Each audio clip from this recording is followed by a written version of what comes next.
أعوذ بالله من الشيطان اللعين الرجيم. بسم الله الرحمن الرحيم.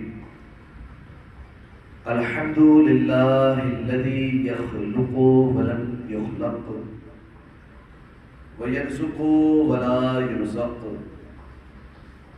ويطعم ولا يطعم، ثم الصلاة والسلام على عبدك ونبيك وصفيك ورسولك وخيرتك من الخلق أبي القاسم محمد.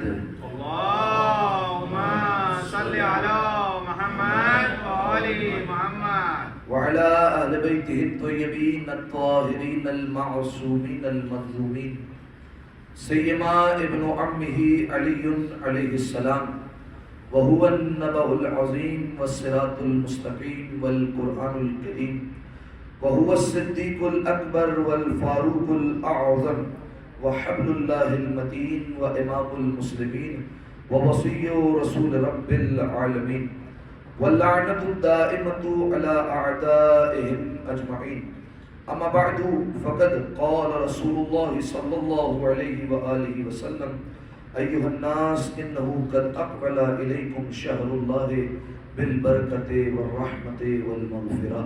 صلوات على محمد وآل محمد. اللهم صل على محمد وآل محمد.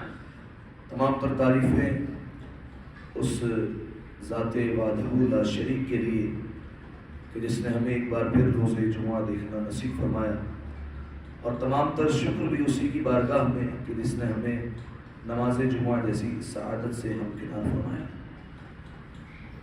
سامعین محترم، گزشتہ چند نشستوں سے خطبہ شعبانیہ کا بیان جاری ہے۔ موجود نہیں تھے، ان کے اذہان میں یہ ساری کی ساری باتیں محفوظ ہو جائیں، اور جو افراد موجود تھے ان کے لیے یہ باعث تکرار ہوگا، لیکن انشاءاللہ یاد رکھنے میں آسانی ہوگی۔ تو سامعین محترم، ہماری بات جو شروع ہوئی تھی وہ سورہ مبارکہ بقرہ آیت نمبر 183 سے شروع ہوئی تھی، جس میں ہم نے آپ کو بتایا تھا کہ پروردگار عالم نے اس آیہ مجیدہ میں روزے کے واجب ہونے کو بیان فرمایا ہے کہ پروردگار عالم نے اہل ایمان پر روزے کو واجب کر دیا ہے، اور کل کی گفتگو میں بھی اسی آیت کی طرف اشارہ کیا گیا تھا، اور آپ کو بتایا گیا تھا کہ پروردگار عالم نے کیسے اس آیت کے ذریعے سے روزے داروں کو روزہ رکھنے کی طرف مائل کیا۔ سب سے پہلے تو یا ایھا الذین آمنوا کہہ کر پکارا۔ چھٹے امام کا خود فرمان موجود ہے، مولا نے فرمایا روزہ اگرچہ بہت مشکل عبادت ہے، صبح سے شروع ہوتی ہے، شام میں ختم ہوتی ہے، بھوکا بھی رہنا ہے، پیاسا بھی رہنا ہے، اور بھی حلال چیزوں سے بچنا ہے، لیکن مشکل عبادت تو ہے۔ لیکن معصوم نے فرمایا کہ جو اللہ نے یہ آیت کی ابتدا میں استعمال کیا نا، یا ایھا الذین آمنوا، یہ اللہ نے اپنائیت کا احساس دلایا، اے ایمان والو، یعنی گویا میں اپنوں سے بات کر رہا ہوں۔ فرمایا اس یا ایھا الذین آمنوا نے ساری جو ہے وہ محنت اور ساری مشقت جو روزہ رکھنے میں تھی اس کو ختم کر دیا اور لذت کو بڑھا دیا ہے، ٹھیک ہے۔ اچھا، اس آیت میں پھر پروردگار عالم نے روزے کے فلسفے کو بیان کیا اور بیان فرمایا کہ دیکھو، یہ مت سمجھنا کہ روزہ اس لیے واجب کیا جا رہا ہے کہ گویا مجھے فائدہ ہونے والا ہے، یا اگر تم روزہ چھوڑ دو گے تو مجھے نقصان ہونے والا ہے۔ کل بھی بیان کیا آپ کے سامنے، امیر المومنین نے جو خطبہ حمام دیا تھا اس میں مولانا نے ایک بات کی طرف اشارہ کیا تھا۔ کیا اشارہ کیا تھا؟ کہ کوئی جتنی بار عبادت کر لے، جتنی بھی اطاعت کر لے، جتنی بھی نیکیاں کر لے، اللہ اللہ ہی رہنے والا ہے، اللہ کا کوئی قد بڑا ہونے والا نہیں ہے، اللہ کی الوہیت میں کوئی فرق نہیں آنے والا کہ اللہ جو ہے وہ آج تھوڑی اس کی عظمت بلند ہو گئی، نہیں، اللہ پہلے بھی اللہ تھا۔ اگر کوئی معصیت کر لیتا ہے، کوئی گناہ کرتا ہے، اگرچہ اللہ نے منع کیا ہے، حرام کاموں سے روکا ہے، اگر کوئی حرام کام کر لیتا ہے تو اس کا یہ مطلب نہیں نعوذ باللہ اللہ کوئی چھوٹا ہو گیا اور اللہ کی شان میں کوئی کمی آ گئی، اللہ ویسے ہی اللہ رہنے والا ہے۔ البتہ اگر ہم اس کے حکم کی پاسداری کریں گے تو ہمارا قد ضرور بڑھ جائے گا، اگر ہم جو ہے وہ نافرمانی کریں گے تو ہماری شان میں ضرور کمی آ جائے گی۔ ایک دفعہ صلوات پڑھیں مل کر اللہم صل علی محمد وآل محمد۔ لہذا فرمایا اس میں فائدہ پروردگار عالم کا کچھ نہیں، فرمایا فائدہ تمہارا ہی ہے۔ کیا فائدہ ہونے والا ہے؟ لعلکم تتقون، شاید کہ تم متقی بن جاؤ، ان روزے رکھنے کی وجہ سے شاید تمہارے اندر تقویٰ کی صفت پیدا ہو جائے۔ کوئی مجھے بتا سکتا ہے کیسے تقویٰ کی صفت ہوگی؟ روزے اور تقوی کا کیا تعلق ہے آپس میں؟ کس طریقے سے تقوی کی صفت پیدا ہوگی؟ کوئی بتائے؟ بالخصوص جو کل موجود تھا، روزہ رکھنے سے تقویٰ کیسے پیدا ہو جائے؟ جی وہ تو تقوی کا مطلب ہے حرام کام سے بچنا. ٹھیک ہے, یہ صفت آئے گی کیسے؟ اللہ کہہ رہا ہے روزہ رکھو تاکہ تم متقی بن جاؤ, یعنی روزہ رکھنے سے انسان حرام کاموں سے بچنا شروع کر دے گا. یہ کیسے ہو, ایسے کیسے پاسبل ہے؟ تھوڑا سا اگر کھول کے بتا سکیں. اپنے نفس پہ کنٹرول کرنا اور جی بھائی 30 دن اگر کنٹرول کر ذرا آپ غور کیجیے, ماہ رمضان المبارک میں اللہ نے کن چیزوں پر پابندی لگائی؟ کھانے پر, پینے پر, جو ایک مقررہ وقت پر اللہ نے حلال چیزوں پر پابندی لگائی. تو گویا پروردگار عالم نے انسانوں کو, اہل ایمان کو ان کی طاقت کا احساس دلایا کہ جب میرے کہنے پر 30 دنوں تک تم حلال کی ہوئی چیزوں سے بچ سکتے ہو تو میرے کہنے پر باقی 11 مہینے حرام چیزوں سے کیوں نہیں بچ سکتے ہو؟ تو یہ پروردگار عالم نے گویا طاقت کا احساس دلایا, لیکن ساتھ میں کہا لعلکم تتقون, شاید متقی بنو. اب کیا پروردگار عالم کو پتہ نہیں تھا کہ یہ متقی بننے والے ہیں یا نہیں بننے والے؟ تو پھر یہ شاید کیوں کہا, یہ بھی بتایا شاید کیوں کہہ رہا ہے؟ کہہ دیتا تاکہ تم متقی بنو. روزہ اس لیے واجب کیا تاکہ تم متقی بن جاؤ, نہیں کہہ رہا ہے شاید تم متقی بن جاؤ. تو اللہ کو کنفرم نہیں ہے, نہیں ایسا تو ہو نہیں سکتا, پھر کوئی اور بات ہونی چاہیے.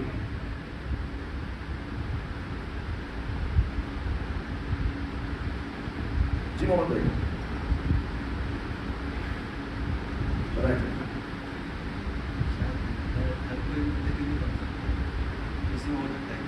دیکھیں روزہ رکھنے والے مختلف ہیں, صحیح ہے, پروردگار عالم تو جانتا ہے, لیکن جو روزہ رکھ رہے ہیں نا لوگ وہ مختلف ہے. آپ دیکھتے ہیں بعض لوگ ایسے ہوتے ہیں جن پر رمضان میں بھی اثر نہیں ہوتا, روزہ رکھ رہے ہیں خالی پیٹ کا روزہ ہے, صحیح ہے, باقی اعضاء و جوارح کا کوئی روزہ نہیں, ان پر تو رمضان میں بھی اثر نہیں ہوتا. بعض لوگ ایسے ہوتے ہیں.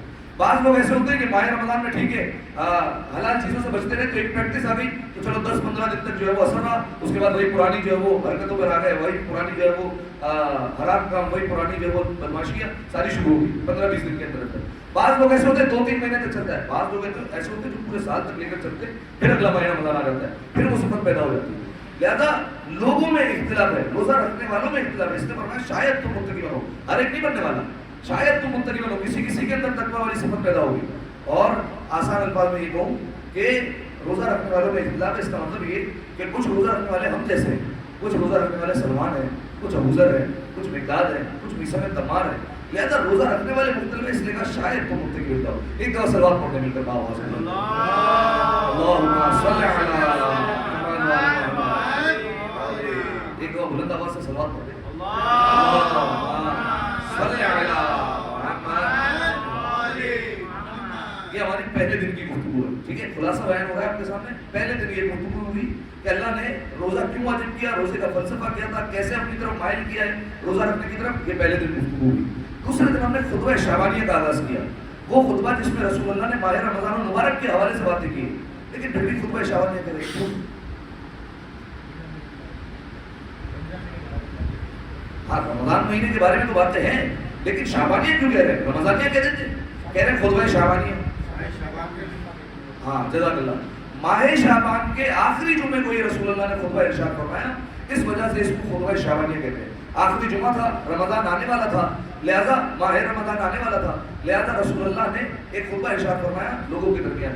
امیر المومنین نے روایت کی کہ رسول اللہ نے ہم سے یہ بیان فرمایا, اور پھر ہم نے خطبے کا آغاز کیا. اب خطبے میں کیا کیا باتیں ہوئی تھی, کچھ نئے افراد بھی ہیں, لہذا ان کے لیے بھی جو ہے وہ یہ باتیں نہیں ہو جائے گی, اور جو افراد پہلے سے ہی موجود تھے جو کل کا یاد نہیں تو پھر چینج ہے کہ جو ہے وہ 4-5 دن پہلے کا یاد ہو اور 4-5 ہفتے پہلے کا یاد ہو, تو سب کے لیے جو ہے وہ ایک تکرار ہو جائے گی, اور انشاءاللہ اذان عالیہ میں یہ ساری باتیں محفوظ ہو جائیں گی. ایک دفعہ صلوات پڑھنے میں کروا آواز میں اللہم صل علی محمد.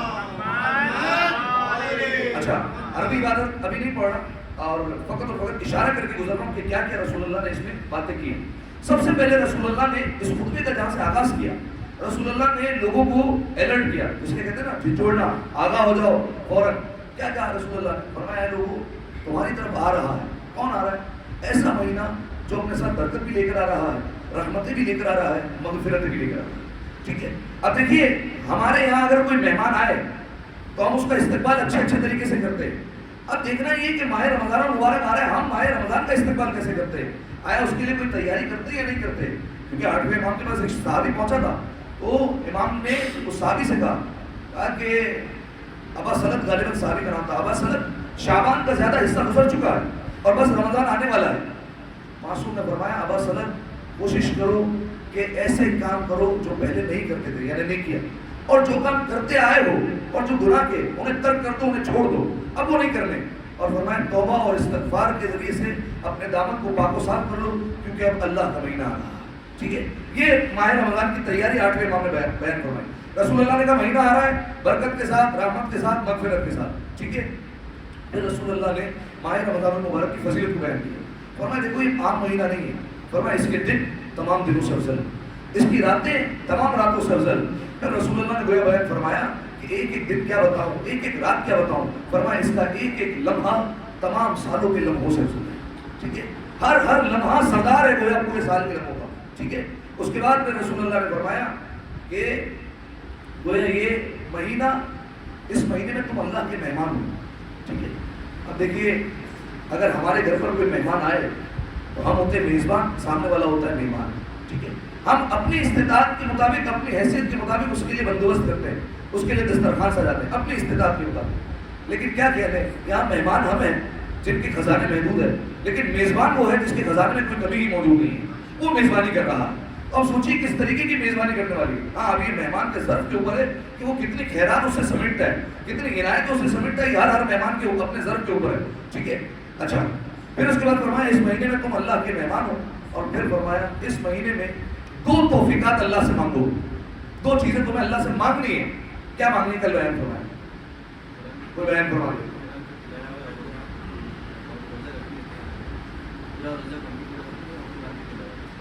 اچھا, تو فرمایا اللہ سے دعائیں مانگو, لیکن کس کے ساتھ, فرمایا سچی نیتوں کے ساتھ, پاک دلوں کے ساتھ. اللہ سے 2 دعائیں مانگ لو. کیا دعائیں مانگنی ہے, فرمایا اللہ سے کہو کہ وہ تمہیں اس مہینے میں روزہ رکھنے کی توفیق دے, ایک بات. دوسرا, قرآن پاک کی تلاوت کرنے کی وہ تمہیں توفیق عطا کرے. 2 چیزیں تمہیں اللہ سے مانگنی. کل بھی کہہ دیا, اعلان کر دیا, انشاءاللہ ماہ رمضان المبارک میں قرآن خوانی ہوگی, سب کو وہاں پر حاضری دینی ہے, پریزنٹ لگانی ہے. ٹھیک ہے, ایک ایک کا چہرہ میں نے محفوظ کر لیا, جو نہیں لکھا اس کو بعد میں پکڑوں گا انشاءاللہ. ایک اور سلوات پڑھ دے گا.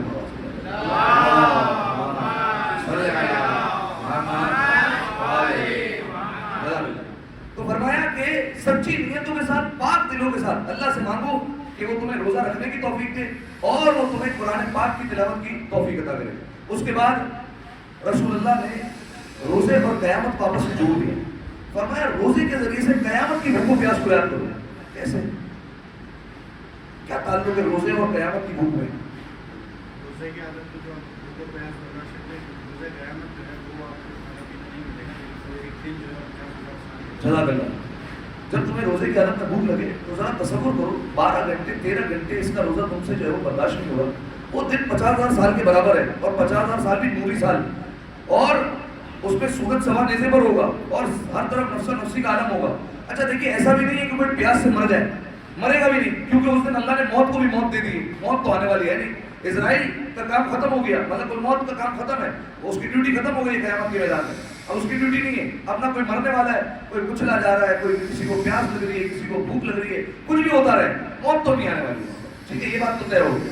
تو فرمایا کہ جب تم 12-13 گھنٹے کی بھوک و پیاس برداشت نہیں کر سکتے تو ذرا اس قیامت کی بھوک و پیاس کو یاد کرو.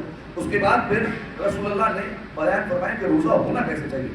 فرمایا دیکھیے, ایک حدیث بھی میں نے آپ کے سامنے پیش کی تھی, روزہ صرف اور صرف شکم کرنا ہو, صحیح ہے, صرف پیٹ کی حد تک نہ ہو. رسول اللہ نے فرمایا اعضاء و جوارح کا روزہ ہونا چاہیے, یعنی زبان منہ نہ بولے جسے نہیں بولنا چاہیے, یعنی اسے گالی نہ نکلنی چاہیے, اس سے جھوٹ نہیں نکلنا چاہیے, اس سے غیبت نہیں نکلنی چاہیے.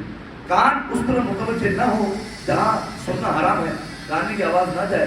اسی طریقے سے غیبت کانوں میں نہ سنائی گی آپ کو. اسی طریقے سے ہر روز کا روزہ ہونا چاہیے. پھر اس کے بعد فرمایا کہ یہ مہینہ توبہ اور دعا کا مہینہ ہے. اچھا دیکھیے, ویسے تو پورا مہینہ توبہ اور مغفرت کا ہے, جب پروردگار عالم سے مانگنا ہے مانگیے, لیکن ایک خاص وقت رسول اللہ نے بیان فرمایا کہ اس وقت مانگ لو. یہ تو وہ وقت ہے کہ جب پروردگار عالم کی رحمتیں مسلسل ہو جاتی ہے, اس وقت اللہ سے دعا مانگو, اس وقت اللہ سے توبہ کرو, قبول ہو جائے گی. کون سا وقت ہے؟ نماز کا وقت. فرمایا نماز کے اوقات میں اپنے ہاتھوں کو پھیلاؤ اور پروردگار عالم سے مانگو. سبحان اللہ. اس کے بعد رسول اللہ نے فرمایا میں جانتا ہوں تمہاری کمر تمہارے گناہوں کی وزن کی وجہ سے بہت بھاری ہو چکی ہے, لمبے سجدے کرو تاکہ گناہوں کا بوجھ ہلکا ہو جائے. اس کے بعد فرمایا کہ اللہ نے خود وعدہ کیا ہے جو لمبے سجدے کرتا ہے اللہ اس کو جہنم کی آگ سے نہیں ڈرائے گا. ایک دفعہ سوال کریں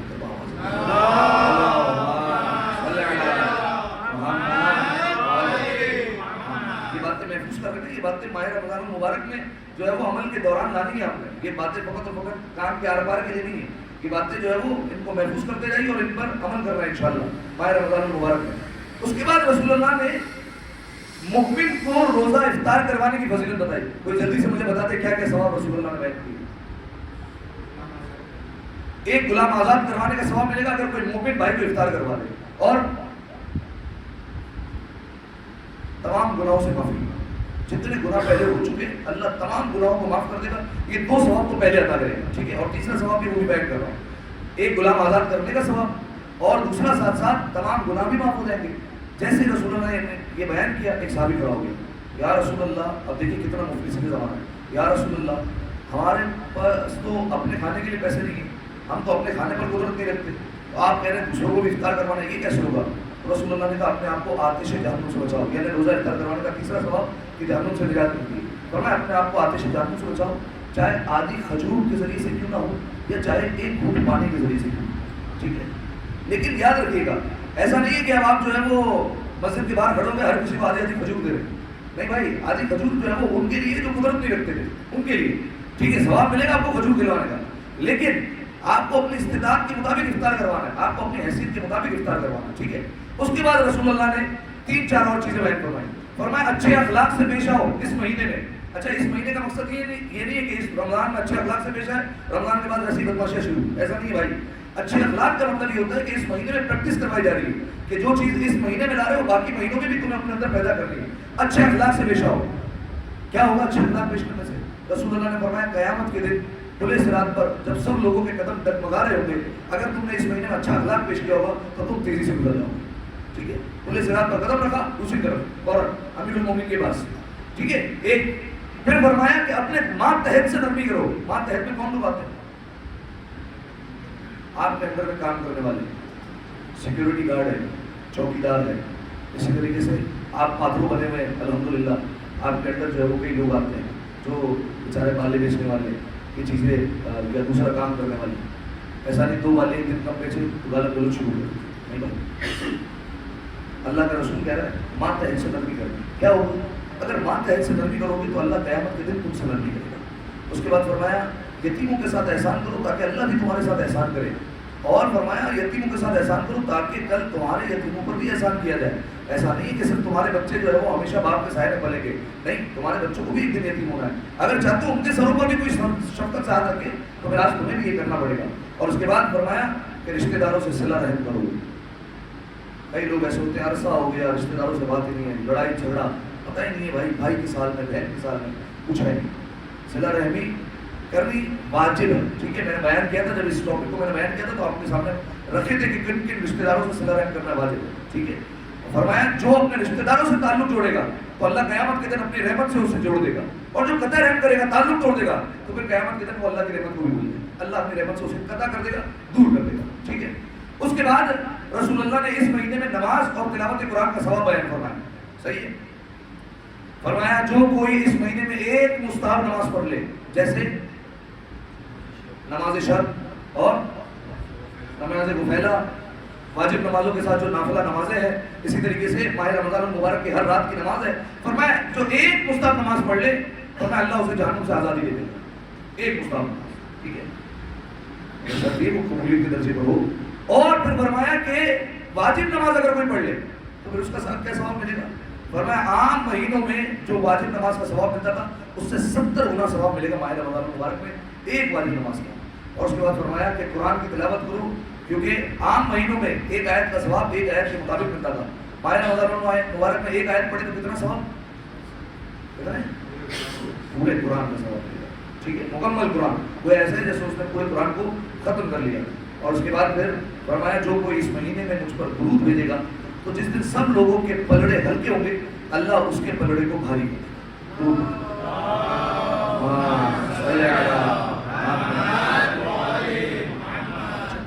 فرمایا اے لوگوں اس مہینے میں جنت کے دروازے کھول دیے اللہ نے, دعا کرو اللہ سے کہ وہ تم پر جنت کے دروازے بند نہ کر دے. فرمایا اللہ نے جہنم کے دروازے بند کر دیے, دعا کرو کہ وہ تم پر نہ کھولے. اور فرمایا شیاطین کو اللہ نے شیطانوں کو جکڑ لیا ہے اس مہینے میں, گرفتار کر لیا ہے, باندھ دیا زنجیروں میں. دعا کرو کہ وہ تم پر ان کو مسلط نہ کر دے. اس کے بعد پھر یہاں پر جب خطبہ پہنچا تو امیر المومنین کھڑے ہوئے اور فرمایا یا رسول اللہ اس مہینے میں سب سے بہترین عمل کون سا ہے؟ سب بیان فرمایا صلہ رحم، صدقہ دینا، مومن کو افطار کروانا، اچھا اخلاق، ہر چیز بیان فرمائی. لیکن فرمایا سب سے بہترین عمل کیا ہے؟ کیا ہے بھائی سب سے بہترین عمل؟ کوئی بتا دے.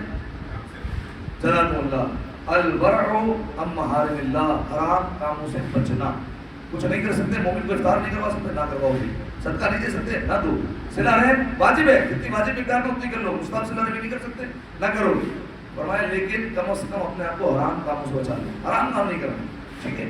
اچھا اس کے بعد جب یہاں پر خطبہ پہنچا اور رسول اللہ رونے لگے. روایت کے لفظ ثم بکا، رسول اللہ نے رونا شروع کیا. بکا وہ لفظ ہے، دیکھیے عربی زبان میں رونے کے لیے کئی لفظ ہیں، 20-30 الفاظ ہوں گے رونے کے لیے، لیکن بکا ہی کیوں استعمال کیا روایت میں کہ ثم بکا، رسول اللہ رونے لگے. بکا کی خاصیت ہے صرف روئے نہیں، آواز کے ساتھ روئے. رسول اللہ بلند آواز سے رونے لگے.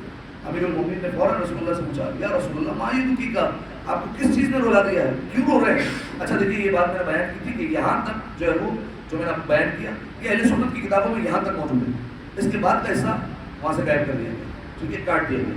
کیوں غائب کر دیا گیا وہ جب آپ سنیں گے تو آپ کو خود پتہ چلے گا کہ کیوں وہاں سے کاٹا گیا اور کیوں یہ خیانت کی گئی. ٹھیک ہے. تو فرمایا رسول اللہ رونے لگے اور رسول اللہ سے جب پوچھا گیا کہ کیوں رو رہے ہیں تو فرمایا کہ اے علی میں اس لیے گریہ کر رہا ہوں کہ اس مہینے میں تمہارا خون بہایا جائے گا. ٹھیک ہے. ماہ رمضان رسول اللہ چیخ مار کر روئے اور میں اس لیے رو رہا ہوں کیونکہ اس مہینے میں تمہارا خون بہا دیا جائے گا. اور فرمایا کہ گویا میں اپنی آنکھوں سے اس وقت دیکھ رہا ہوں تمہارے شہادت کے منظر کو کہ تم نماز پڑھ رہے ہو اور اولین و آخرین کا ایک شقی شخص ناقے سالے یعنی جناب صالح کی اونٹی کو قتل کرنے والے کا بھائی وہ اٹھا مسجد میں اور آیا اور اس نے تمہیں قتل کر دیا، تمہیں شہید کر دیا اور تمہاری داڑھی کو خون سے رنگین کر دیا. میں یہ سارا منظر اپنی آنکھوں سے دیکھ رہا ہوں، اس لیے گریہ کر رہا ہوں. اس کے بعد امیر المومنین نے رسول اللہ سے سوال کیا یا رسول اللہ کیا اس وقت میرا دین سالم ہوگا؟ اچھا دیکھیے اس میں اشتباہ میں نہ پڑیے گا. ایک مراد یہ ہوتی ہے کہ ہم دعا کرتے ہیں کہ کاش ہم دین پر مرے، یہ ایک الگ بات ہے. امیر المومنین نے جو کہا ہے وہ الگ مفہوم ہے. امیر المومنین کا جو ہے وہ اس مفہوم کے ساتھ نہیں ملائے گا. امیر المومنین کا کیا میرا دین سالم ہوگا، یعنی جو امیر المومنین کی ولایت ہے، جو رسول اللہ سے امانتاً دین لیا ہے، جو آگے منتقل کر رہے ہیں، کیا یہ دین سالم ہوگا؟ رسول اللہ نے فرمایا ہاں علی تمہارا دین سالم ہوگا. اور اس کے بعد رسول اللہ نے فوراً فرمایا جب شہادت کی خبر دی فوراً فرمایا یا علی من قتلک فقد قتلنی. فرمایا علی جس نے تمہیں قتل کیا اس نے مجھے قتل کیا. اب سمجھ میں آ رہا ہے کیوں اس کا کاٹا گیا ہے؟ ٹھیک ہے. جس نے تمہیں قتل کیا اس نے مجھے قتل کر دیا. فرمایا ومن ابغضک فقد ابغضنی. جس نے تم سے بغض رکھا اس نے مجھ سے بغض رکھا. فرمایا ومن سبک فقد سبنی. فرمایا جس نے تم پر سب و شتم کیا، کوئی کرواتا رہا ہے عرصے تک ممبر سے تبرہ. فرمایا جس نے تم پر سب و شتم کیا، فرمایا اس نے مجھ پر سب و شتم کیا ہے. فرمایا کیوں؟ لأنک منی کنفسی. فرمایا تم مجھ سے ہو اور میری روح کی مانند ہو، میرے نفس کی مانند ہو. روح کا میں روح ہی، تمہاری روح میری روح ہے اور تمہاری طینت اور تمہاری فطرت میری فطرت اور طینت ہے. فرمایا اللہ نے ہم دونوں کو خلق کیا اور ہم دونوں کو منتخب کر لیا. اس چیز کے لیے فرمایا مجھے نبوت کے لیے منتخب کیا اور تمہیں امامت کے لیے منتخب کر لیا. فرمایا جس نے تمہاری امامت کا انکار کیا اس نے میری نبوت کا انکار کر دیا. ٹھیک ہے. اس کے بعد فرمایا کہ اے علی تم میرے جانشین و خلیفہ ہو، بنو گے نہیں، ہو. اے علی تم میرے جانشین اور خلیفہ ہو اور میرے بچوں کے باپ ہو حسن اور حسین اور میری بیٹی کے شوہر ہو. تم میری زندگی میں بھی اور میرے مرنے کے بعد بھی خلیفہ اور جانشین ہو. ٹھیک ہے. اب سمجھ آیا اس حصے کو کیوں کاٹ دیا گیا اور اس حصے کے ساتھ کیوں خیانت کی گئی. ٹھیک ہے. اور تم میرے خلیفہ ہو، تمہارا حکم میرا حکم، تمہارا منع کرنا میرا منع کرنا ہے. ذات خدا کی قسم جس نے مجھے نبوت پر مبعوث کیا اور مجھے انسانوں میں سب سے بہترین قرار دیا، اس اللہ کی قسم. فرمایا کہ تم مخلوقات پر خدا کی حجت ہو، خدا کے رازوں کے امین ہو اور اس کے بندوں پر خلیفہ ہو. یہاں پر خطبہ شعبانیہ اپنے اختتام کو پہنچا. ایک دفعہ صلوات پڑھیں.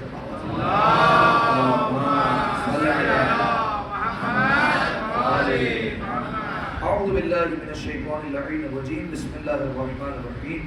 انا اعطیناک الکوثر فصل لربک وانحر ان شانئک هو الابتر. مل کر 3 دفعہ بآواز بلند سلام. اللهم صل على محمد وآل محمد اللهم صل على محمد وآل محمد اللهم صل على محمد وآل محمد. أعوذ بالله من الشيطان اللعين الرجيم. بسم الله الرحمن الرحيم. الحمد لله رب العالمين. اللهم لك الحمد بديع السماوات والأرض ذا الجلال والإكرام. رب الأرباب وإله كل مخلوق وخالق كل مخلوق ووارث كل شيء ليس كمثله شيء وهو بكل شيء محيط. أنت الله لا إله إلا أنت الأحد المتوحد الفرد المتفرد. وأنت الله لا إله إلا أنت الكريم المتكرم العظيم. والصلاة والسلام على محمد النبي الرحمن سيد المرسلين وعلي بن أبي طالب سيد الوصيين وفاطمة الزهراء سيدة النساء العالمين وحسن المجتبى حجة الله على الخلق أجمعين والحسين الشهيد المظلوم وارث أمير المؤمنين وعلي بن الحسين زين العابدين ومحمد بن علي باقر العلم الأولين والآخرين وجعفر بن محمد الصادق الصديق والمقتدي بآبائه الصالحين وموسى بن جعفر الكاظم من أولاد النبيين وعلي بن موسى الرضا من إدرة بررة المتقين ومحمد بن علي الجواد ولي المؤمنين وعلي بن محمد السراج المنير إمام الخاشعين والحسن بن علي سيد الأوصياء المنتدبين والخلف القائم المهدي المنتظر الحجة بعد آبائه على خلقك المعدي النبي ووارث علم الماضيين من الوصيين الذي ببقاء بقية الدنيا وبيمنه رزق الورى وبوجوده ثبتت الأرض والسماء وبه يملأ الله الأرض قسطا وعدلا كما ملئ ظلما وجورا وعجل لنا اللهم ظهوره إنهم يرونه بعيدا ونراه قريبا برحمتك يا أرحم الراحمين. اللهم افتح لي أبواب توبتك ورحمتك ورزقك الواسع إني إليك من الراغبين وأتمم لي إنعامك إنك خير المنعمين. اللهم اجعل بقية عمري في أداء فرض الجمعات والحج والعمرة ابتغاء وجهك يا رب العالمين. وصلى الله على محمد وآله الطيبين الطاهرين والسلام عليه وعليه. اللهم صل على محمد وآل محمد. سامعین محترم اگرچہ دوسرے خطبے کے بعد فقہی مسائل بیان ہوتے ہیں لیکن آج وقت نہیں رہا ہے فقط 2 منٹ کرتے ہیں. اگر کسی کا کوئی سوال ہے روزے کے متعلق کر لیں. ویسے تو تمام تر مسائل کل کی نشست میں بیان ہو گئے ہیں. اگر کسی کا کوئی سوال ہے تو کر سکتا ہے ورنہ اقامت ہے. بھائی کسی کا سوال ہے؟